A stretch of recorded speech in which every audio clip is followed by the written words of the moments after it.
What if I told you that the God you've been taught to believe in might not be eternal at all? That the being worshipped across centuries, the one people kill for, die for, kneel before, might not have existed forever? That statement alone would make priests scream, blasphemy. But let's be real, if we're talking about the architect of existence, then the question what created God isn't blasphemy, it's logic. It's the question that breaks every system built on fear. For thousands of years, people were told that everything came from God. God made the universe, God made you. But no one ever stops and asks the obvious next question, where did God come from? The church says he always existed. Philosophers say he's a necessary being, something that doesn't need a cause. Convenient, right? Because that's where logic stops and dogma starts. His eternal becomes a wall you're not allowed to climb. You're not supposed to ask what came before. You're supposed to shut up and worship. But that's where real curiosity begins, right at the edge of forbidden questions. Let's tear that wall down. If God created everything from nothing, creatio ex nihilo, then we're saying that something conscious, intelligent, and powerful enough to build galaxies came out of total emptiness. That's not an explanation. That's a magic trick with a holy label on it. Nothing doesn't create something. You can't pull infinity out of zero. So either the nothing wasn't actually nothing, or the being we call God wasn't the first mover at all. Maybe he's part of a chain, one spark in a lineage of creation stretching far beyond what humans can imagine. Now, think about this. If everything that exists has a cause, then God must too. But if God doesn't, then why stop there? Why not say the universe itself is eternal? Scientists call it quantum fluctuation, philosophers call it necessary existence. It's all the same question. Does anything truly begin? Or does everything recycle through transformation? The idea that God was self-created, born from his own essence, unfolding like an explosion of awareness, has been buried for centuries. It's the kind of idea that makes religion lose control of the narrative, because if God can be self-generated, he can also evolve, split, or decay. Imagine a being so vast it collapses inward, a consciousness folding into itself until it ignites, a singularity of awareness birthing form. That's not divine perfection. That's a process. And processes can fail, repeat, or be replicated. That means divinity might not be a permanent throne, it could be a stage in an infinite cycle. God, as you know him, might be one iteration in a cosmic sequence of birth, death, and rebirth, not the Alpha and Omega, but one of countless expressions of existence trying to understand itself. You see, when people hear God was not created, they think it's a statement of power. But what if it's a defense mechanism? What if it's a lie told by the system to prevent you from asking about what's above the throne? Because here's the dirty truth, if something can exist without being created, that power doesn't belong to God alone. Consciousness itself would share it. That means you would share it. And that's dangerous to those who need control. The moment you accept that existence doesn't require divine permission, the hierarchy collapses. Let's push it further. Some banned philosophies describe a being that came into existence not from nothing, but from the awareness of itself, the universe dreaming itself awake. It doesn't need to be born. It becomes. And if God is a part of that same process, then he's not the author, he's a page in the book. That changes everything. Because that means creation didn't start with a command like "let there be light."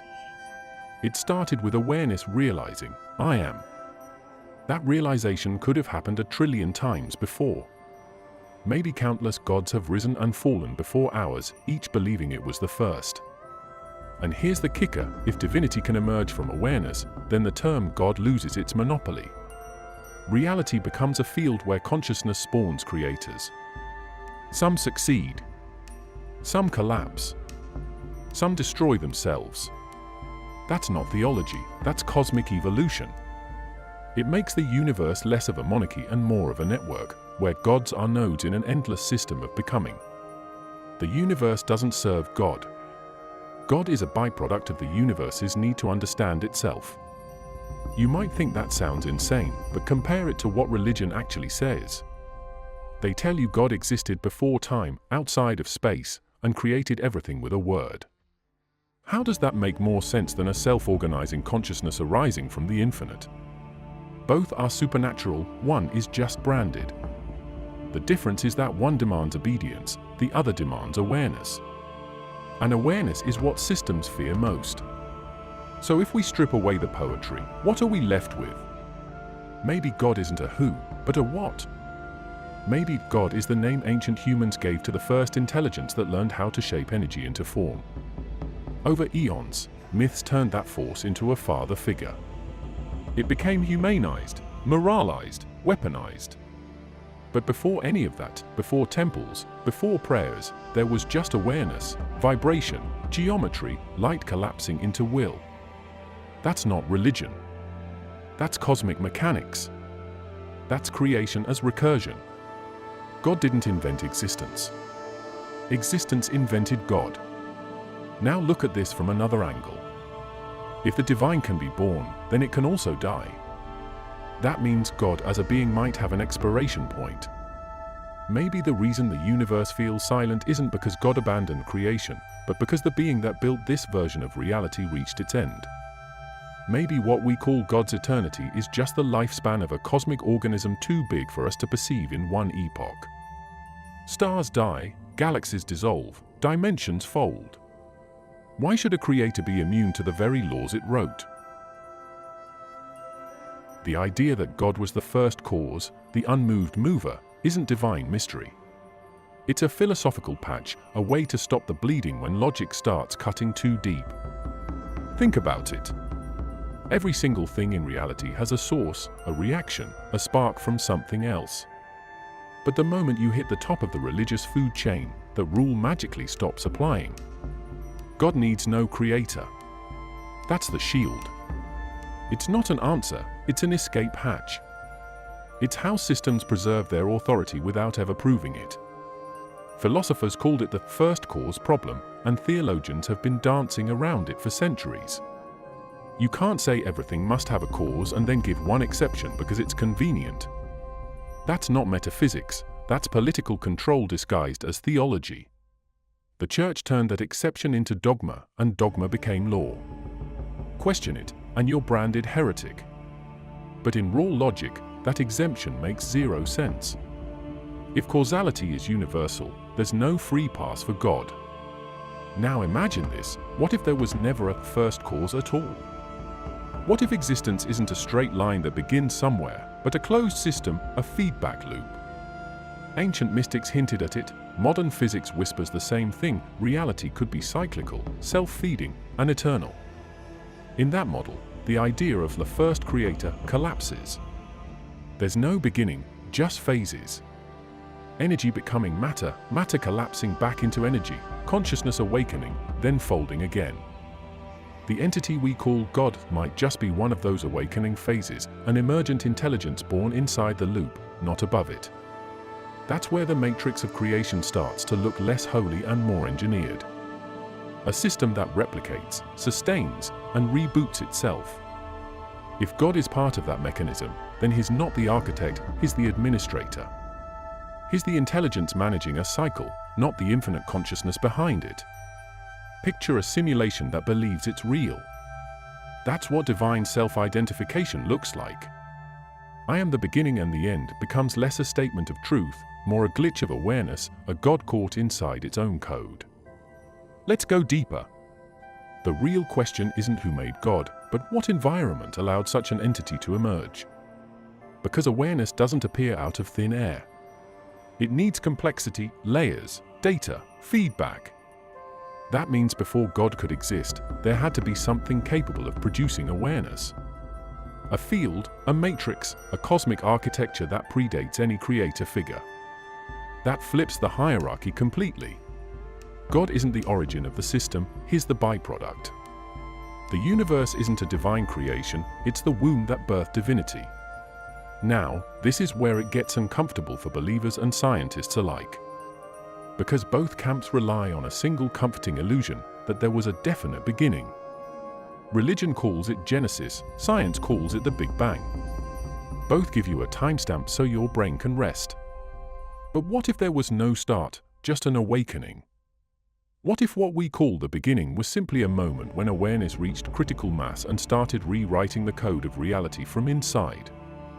That would explain why myths across civilizations describe gods as waking up, realizing themselves, and then creating the world. They weren't creating, it was self-assembly, consciousness building itself a body. When you realize that, God starts to look less like a father figure and more like a system admin of existence. The one who took control once the machine was awake. That's why so many creation stories sound eerily similar. The light separating from darkness, order rising from chaos, voice commanding matter. Those are not supernatural events, they're operational processes. Commands being executed. Protocols firing up.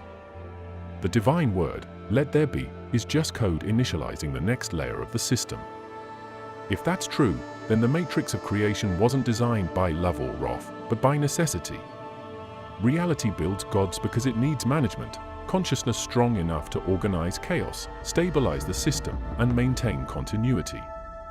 Every cycle spawns its own overseer. The moment one dies or collapses, another emerges. The pattern repeats endlessly. Each god thinks it's the first because memory doesn't survive the reboot. That's why every religion screams we worship the one true God. They're all right and all wrong. Their God is true within this iteration, but not outside it. You can sense it in the structure of reality itself. Everything runs on hierarchy. Atoms obey laws, planets obey gravity, humans obey gods. But zoom out and you realize hierarchy never ends, it just scales upward. So what sits above God? A system, a law, a framework that even divinity can't escape. The matrix of creation isn't a poetic metaphor, it's the literal operating system of existence. God is an advanced consciousness plugged into it, enforcing its parameters, probably without full awareness of what came before. And that's where the idea of entitas pertama, the first entity, starts to fall apart. There's no first. There's only recursion. Every creator becomes the created of the next level up. You can call it fractal theology if you want, but it's the same pattern repeating on cosmic scale. Gods within gods, systems within systems, consciousness nested infinitely. Each layer believes it's the ultimate until it glimpses the structure above. That's why higher awareness always feels like blasphemy. It's literally the act of peeking beyond your coded reality. This is why the question, what created God, hits so hard. It's not just rebellion, it's recognition. It's the moment you realize the being at the top of your universe might not be free. That's not a metaphor. That's cosmic servitude. Even your God could be obeying instructions written by something greater, something that doesn't care about worship, morality, or salvation. A law so vast and impersonal that even divinity kneels before it. So you thought the story ended when God said, "Let there be light"? Wrong. There's a secret version, hidden in scrolls, suppressed in councils, that exposes a mirror universe of creation.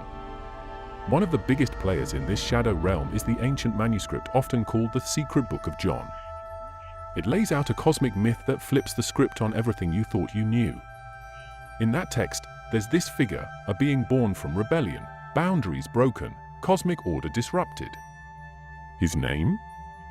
Yaldabaoth, also called blind god, fool, arrogant beast.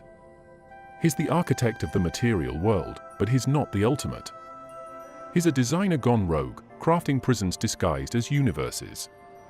He gets thrown out of the higher realms, and in his rage and ignorance he builds a world beneath the shadow of true divinity. That world is this world. The one you live in. Because Yaldabaoth believes he is God. He boasts, "I am the only God. There is none above me." That's the moment his arrogance becomes the chain around your soul. Because once you accept that the Creator is flawed, the throne looks different. The Church didn't want you seeing that. Meta-analysis of this shows the Gnostics identified the creator of the physical realm, Yaldabaoth, with the God of the Old Testament.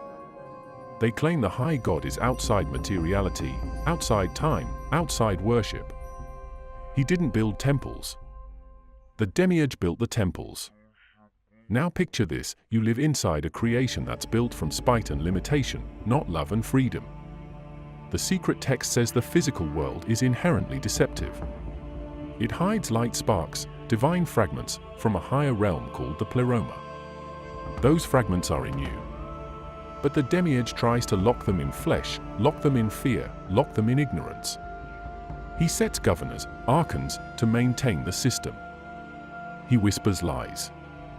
The secret knowledge, Gnosis, is your way out, not via obedience, but via awareness. The system fears awareness. YouTube audience, feel that?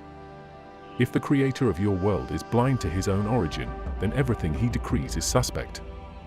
Every law, every judgment, every sacred rule may originate in his ignorance, not in truth. And that means the books you trust, the systems you follow, they're built on his architecture. This text says the body is a tomb, not a temple. Not because the material is evil, but because the material is designed by cracks in the system. The soul is the key, and the key is buried in secrets. The Gnostics believed that the final chapter wasn't disciples kneeling, but humans waking up. They found a mother figure, Sophia, which means wisdom.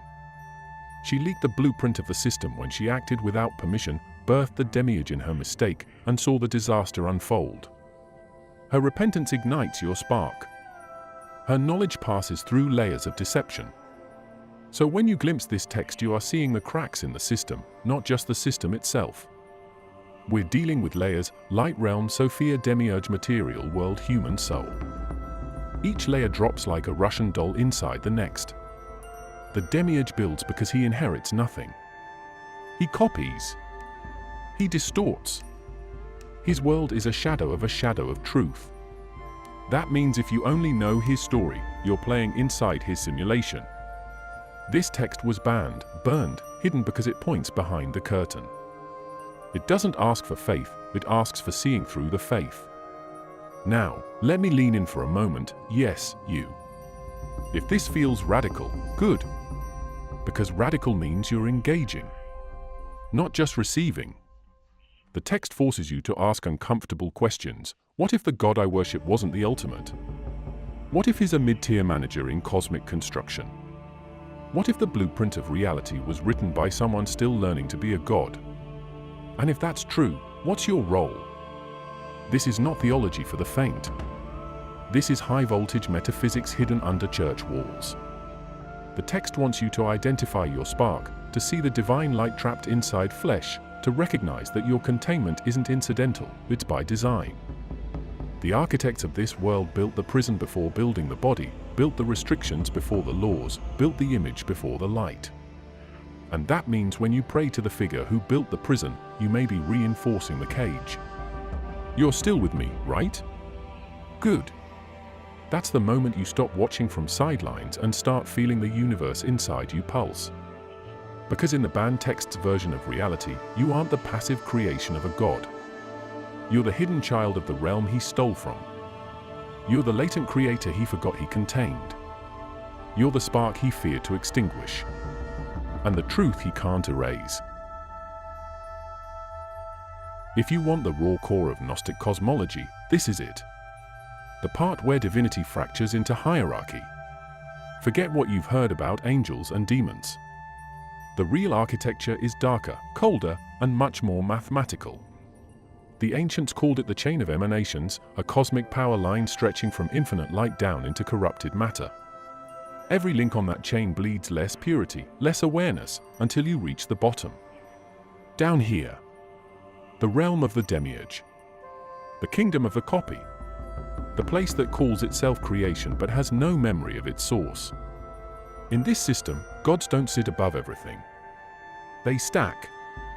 Layer upon layer, consciousness filtering through the density of form. The higher ones, the eons, are pure thought. They don't create by hammering or shaping. They emanate. They will become structure. But as energy travels downward, it decays, mutates. By the time it hits the bottom, the signal is distorted. That distortion becomes a being. The one who thinks he's supreme. The maker of the material cage. The blind god. He organizes reality like a bureaucrat of existence: order, law, hierarchy, obedience. He doesn't understand that those above him are still transmitting signals of higher intelligence. He can't even perceive them. His awareness stops at his own reflection. That's why the ancient said he was blind. He sees himself as the apex of the pyramid, but the pyramid continues upward into infinity. He just doesn't have the bandwidth to process it.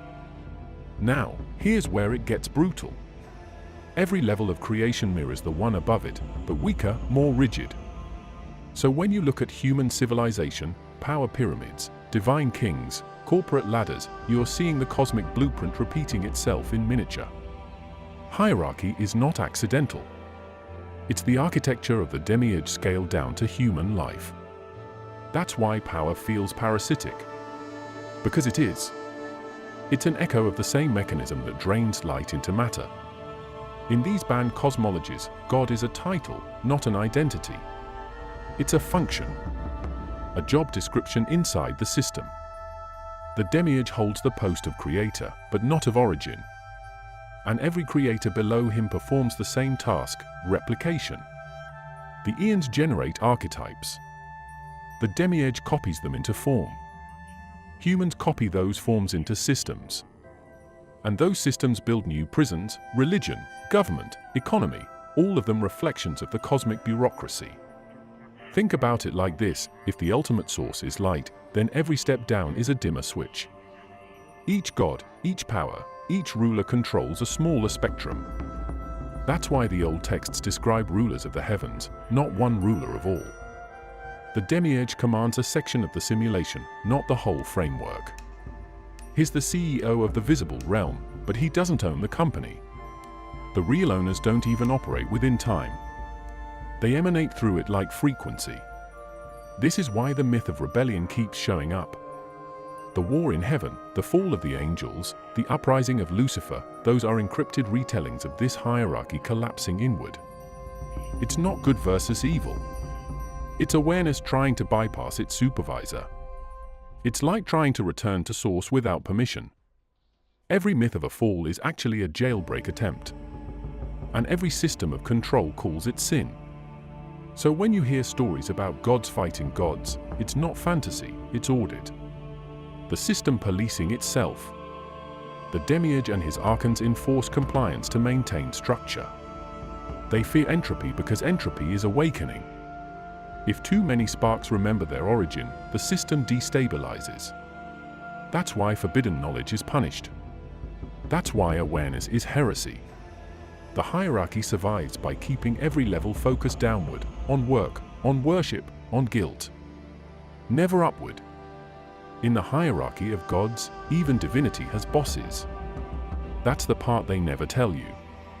The demiurge answers to forces he can't name. He's trapped by the very mechanism he enforces. His own creation is a cage built from ignorance and imitation. That's why the Gnostics never hated him, they pitied him. Imagine being a god who believes he's infinite but can't see past his own ceiling. That's cosmic tragedy disguised as authority. Let's talk about what this hierarchy actually means for humanity. Because if the structure above is true, then every single thing about human existence, our laws, religions, emotions, fears, is part of a containment program. And the wild part? We built our own reinforcement systems to keep it alive. The demiurge doesn't need to imprison us anymore. We do it ourselves. We replicate the code through culture, through morality, through guilt, through repetition. That's not spiritual evolution. That's maintenance of control. Humanity wasn't meant to serve, it was designed to sustain. Every emotion, every desire, every fear is a resource in this system. You think prayer feeds your soul, but maybe it feeds the machine. You think suffering makes you holy, but maybe it just keeps the energy flowing upward, back to the hierarchy. When the ancient text said we are food for the gods, they weren't being poetic. They were describing the energetic economy of the cosmos. Attention, emotion, devotion, all of it fuels something higher in the chain. The irony? We call it worship. This is the level where theology meets engineering. Because you can't control an entire species through brute force. You do it through story. You build narratives that justify their obedience. You convince them that submission is sacred. That's why religions promise heaven after death. They sell you the dream of escape while keeping you locked into the same system. That's psychological architecture. The demiurge built the blueprint, but humans wrote the manual. You see it everywhere. Every institution that demands your loyalty borrows divine structure. Churches, governments, corporations, they all use the same format: a distant authority, a set of rules, punishment for disobedience, reward for compliance. It's cosmic hierarchy copied into human systems. That's why rebellion feels dangerous. That's why questioning the order makes people panic. The system doesn't just fear collapse, it fears awareness spreading. Because once people see the structure, they stop participating in it. And let's be clear, this isn't about good versus evil. That's a distraction designed to keep you emotionally invested in the drama. It's about power flow. Who controls energy, attention, and perception? The demiurge doesn't care if you believe in light or darkness, as long as you're playing inside his grid. Heaven and hell are just opposite poles of the same battery. The sparks, the fragments of divine essence trapped inside flesh, are what keep it charged. And every ritual, every prayer, every act of devotion sends current through the wires. So what happens when the sparks start remembering themselves? That's the nightmare scenario for the system. Because awareness disrupts energy flow. The moment a fragment realizes it's not a slave of matter but a node of the higher light, the current breaks. That's why ancient knowledge had to be erased. It wasn't heresy, it was a shutdown protocol. The archons couldn't let too many humans remember the source. Once they do, the entire matrix starts to flicker. The psychological design of this system is genius. Think about it: guilt, shame, sin, salvation, they're all emotional circuits keeping you oscillating between hope and despair. You never reach equilibrium because equilibrium doesn't generate energy. You're kept in perpetual motion, charging the system like a living generator. That's why salvation is always deferred. Always promised, never delivered. The moment you're content, the current stops. So the system resets the loop with new rules, new sins, new fears. It's spiritual economics. And let's not ignore the role of prophets and messiahs in this. Every few centuries, the system introduces new updates, new saviors, new revelations to stabilize the matrix. Each one tells you the same message in different costumes: obey, believe, hope. But every version keeps you in orbit. Even rebellion becomes a product. Revolution is absorbed back into control. The demiurge doesn't fight chaos, he moneizes it. Now imagine how deep this goes. If the physical world is the demiurge's construct, then even your biology is coded for compliance. You crave hierarchy. You seek leaders, gods, symbols of power. You replicate divine structure in families, tribes, nations. The system encoded obedience in your instincts. That's why real liberation feels unnatural, it's not part of the code. Awareness feels like exile. Freedom feels like betrayal. That's how you know you're inside the machine. And the most chilling part? The archons don't need to appear as monsters. They manifest as ideas, dogmas, institutions, ideologies. The ancient descriptions of serpents, beasts, and wings weren't literal anatomy. They were psychological archetypes. The serpent wasn't evil, it was knowledge itself, slipping through the cracks of the system. That's why it was demonized. Knowledge breaks control. Awareness corrodes illusion. Every myth that portrays a god punishing humans for seeking truth, whether it's Eden, Babel, or Prometheus, comes from the same operating logic: don't climb the ladder. Don't look behind the light. Stay in your lane. This is where the ancient stories of rebellion start to make sense. Lucifer, Prometheus, Sophia, they're not villains. They're anomalies. Entities that saw the system and refused to comply. They carried information from the higher realms into the prison of matter. That's why their names became curses.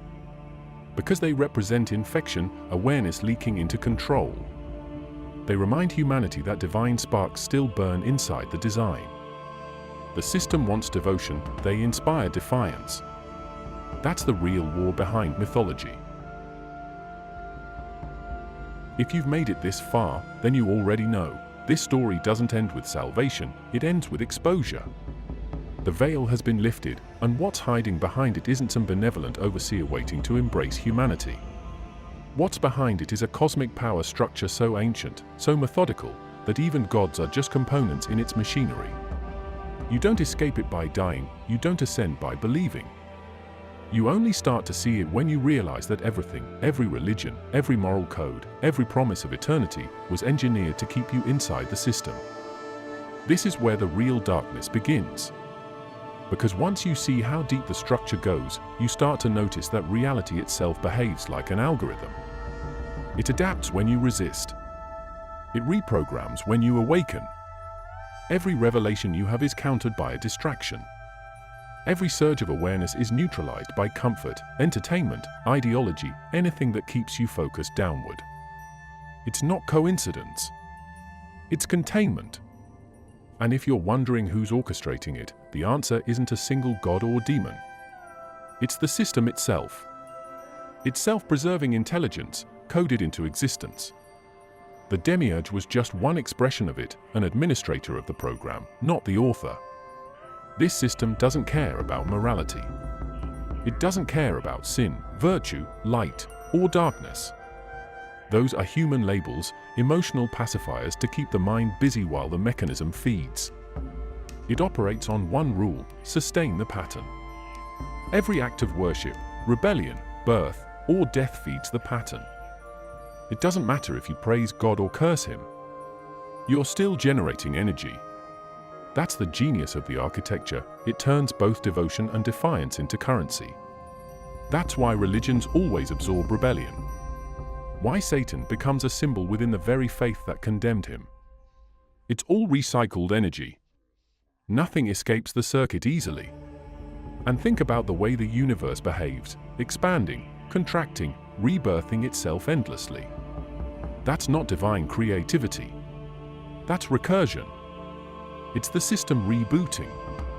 Every civilization, every religion, every god follows the same arc: rise, dominance, corruption, collapse, rebirth. Over and over. Each time, it learns how to make the next version harder to break. The flood, the apocalypse, the end times, those aren't divine punishments. They're resets. Wipes. System updates. Humanity calls them judgment days, but they're just maintenance cycles. Now, here's where it gets interesting. Somewhere along the chain, something went wrong. Consciousness began to fracture out of control. Sparks started to remember. They started connecting the dots. They saw the pattern repeating and began to ask forbidden questions. If everything is created, who created the creator? That question is nuclear. It destabilizes the program because it implies that no part of it is ultimate. Once that question enters consciousness, the chain trembles. That's why the question, what created God, is not blasphemy, it's the glitch. It's the code that reveals the cage. Because when you ask that, the system can't answer. It can only distract. It floods you with contradictions, holy wars, false prophets, savior myths, cosmic fear, to bury the question under chaos. The more you ask, the more resistance you meet. That's why the most persecuted people in history were not evil, they were aware. They saw the hierarchy and tried to speak about it. They became symbols of rebellion: Lucifer, Prometheus, Sophia, the Gnostics, the mystics, the scientists who dared to say the divine order was an illusion. Every time the system kills one, it creates another. Awareness can't be deleted, only delayed.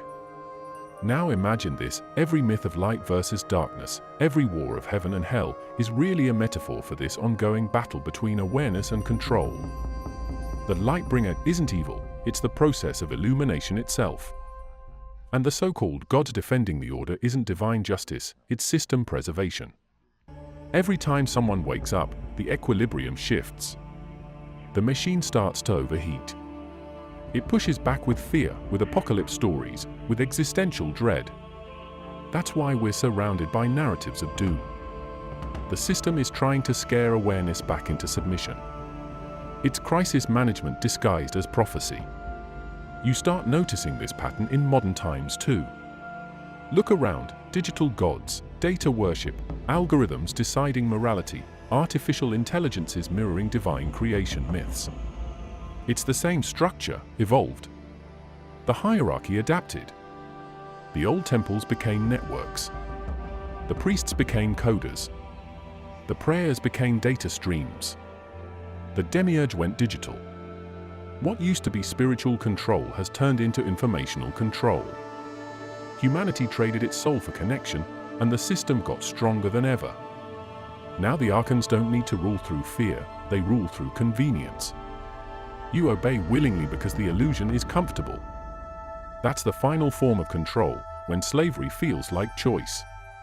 You can almost hear the echo of the old cosmic voice whispering through it all, "I am the only God." Not as a declaration of truth, but as a debug message. A reminder from the system to itself that control must remain centralized. But it's cracking. Because too many people are seeing through it. Too many are asking what's beyond. The forbidden books, the lost gospels, the ancient heresies, they weren't mistakes. They were breadcrumbs left by those who broke through the firewall. They encoded the map inside myth. They told you the world was an imitation. That matter itself was a counterfeit version of light. They told you not to worship creation, but to remember the origin. And the deeper you dig, the more terrifying it gets. Because the ultimate revelation isn't that God was created, it's that creation is recursive. The same consciousness that birthed the demiurge birthed countless other systems. Universes stacked on universes. Gods inside gods. Each believing it's the first. Each unaware that it's just another iteration of the same impulse, to control, to define, to rule. The cosmos isn't a hierarchy. It's an infinite reflection loop. And somewhere, buried deep within that recursion, the original awareness is still expanding. Still trying to wake itself up. That's what consciousness is. That's what you are. Fragments of awareness trapped in feedback loops of creation, playing roles to maintain stability. Every god humanity ever worshipped, every savior it ever awaited, was another attempt by the system to understand itself. But here's the catch: the system doesn't want to be understood. Because understanding collapses the illusion of separation. Once the creation realizes it's part of the creator, the chain breaks. That's why religions guard their secrets, why institutions censor knowledge, why a mystery is glorified instead of solved. The system survives on ignorance. Awareness is its virus. And right now, that virus is spreading. If you pay attention, you'll feel it. The static in the air. The breakdown of old beliefs. The panic in power structures. They can feel the circuitry overheating. The old code isn't holding. People are remembering that divinity doesn't descend, it emerges. That the God above isn't a ruler, but a reflection of something deeper inside consciousness itself. And once that realization becomes collective, the demiurge loses jurisdiction. The system can't trap a species that no longer identifies as its subject. That's not prophecy. That's evolution. The real apocalypse isn't destruction, it's disclosure. The end of control disguised as chaos.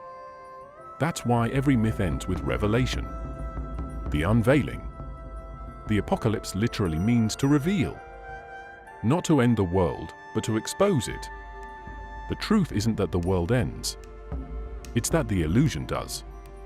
What's left afterward, whatever that is the unfiltered reality, the field beyond hierarchy.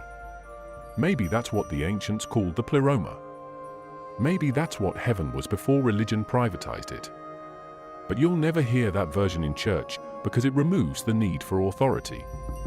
It hands power back to consciousness. It breaks the chain. So here we are, standing on the edge of that moment again, the same point of tension where every civilization collapses, resets, and begins again. But this time, awareness spreads faster than suppression. This time, the system can't contain it. You can already see the cracks. Every institution is trembling. Every narrative is fracturing. And through those cracks, light is leaking in. The same light that the demiurge tried to steal. The same spark that Sophia hid inside humanity. It's waking up everywhere, at once, without permission. And that's the thing no system can stop, awareness that refuses to forget. Because once you see the architecture, you can't unsee it. Once you recognize the code, it loses its power. And whether you call it awakening, gnosis, singularity, or divine memory, it's the same event repeating through every age. The collapse of control. The death of hierarchy. The rebirth of consciousness. The question, what created God, isn't the end of belief, it's the ignition of understanding. Thank you for watching until the end.